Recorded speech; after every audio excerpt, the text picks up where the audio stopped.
Историята на един доктор по генно инженерство, който зарязва лабораториите и създава организацията Търново Рънс, която променя животите на хората. Неговото име е Калин Василев, по прякор Калинбата. Самия Калин е светлина. Калин е будител. Той е двигателят, който задвижва хиляди към по-здравословен и пълноценен начин на живот. Преди да направя организацията, бях коренно различен човек, може би от към житейска пътека, защото исках да следвам посоката на биотехнологичните открития, биотехнологичните компании. Завършил в природо-математическата гимназия в родния си град Велико Търново и продължи образованието си с почти пълна стипендия с бакалавърска програма биология и химия в Гетисбърг коледж, Съединените американски щати. Преди дипломирането си е удостоен с университетската награда за цялостен принос в катедрата биология.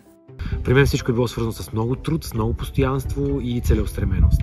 Получава докторската си степен по генно инженерство от Карнеги Мелън, Пенсилвания, а след нея постдокторантска специализация в университета Кеймбридж, Великобритания. След дългите 13 години зад граница той решава, че има нужда да се прибере от дома. Организацията започна като една неформална приятелска група през 2014 година. Исках да имам приятели, с които да спортувам, с които да се движа, но не открих такива хора тук. И най-чести думи, които чувах, бяха: върни се там, откъдето си дошъл, какво правиш тук. Дори някои хора си мислеха, че им открадвам хляба, особено хора, които занимават с спорт, с здраве.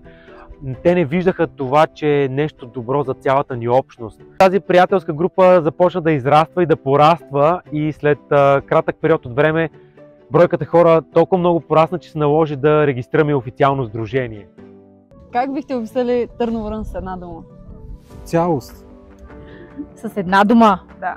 Затрудняваш ме. Мотивация? Не бих казал дори, че организация, това е зараза. Много хора си мислят, че всъщност ние бягаме, защото името на организацията е Търново Рънс, но бягането е много малка част от това, което правим. Ние имаме цяла палитра от събития, които включват тренировки на открито, походи в планината, йога събития, велосъбития, семейни спортни полудни, мотивационни лекции, пълна палитра от събития, базирани само на доброволен труд и дарение.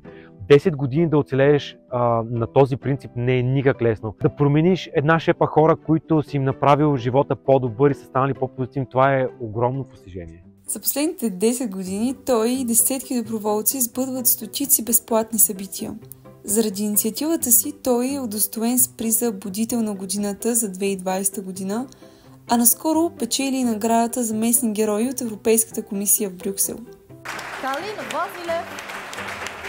Тази награда от Европейската комисия показва, че една малка България, една малка общност може да израсте и да стане пример дори за цяла Европа. Когато те разпространят в всички държави, които са част от тази кампания, тогава си казваш: ние наистина сме на прав път и наистина може да бъдем пример. Смятам, че такива будни хора като Калин и всеки един, който се присъединява към организацията и продължава да я развива с присъствието си, е достатъчен и необходим.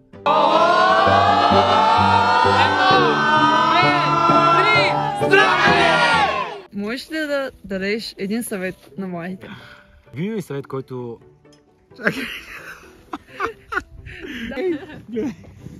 Качвай се горе! Съветът, който давам на младите, е да бъдат дръзки. Но смятам, че за думата дръзки се включват много качества, които човек трябва да има. Включва и смелост. Дързък означава да надскочиш тази стигма, която е около нас, негативното отношение на хората, това, което се опитва да те смачка всеки ден. Така че да бъдат дръзки, да следват мечтите си, да знаят, че най-добрият да започнат да следват мечтата си е днес, най-добрият ден. Не е вчера, не е утре, днес малко по малко нещата се натрупват и разбира се, това говори за постоянство.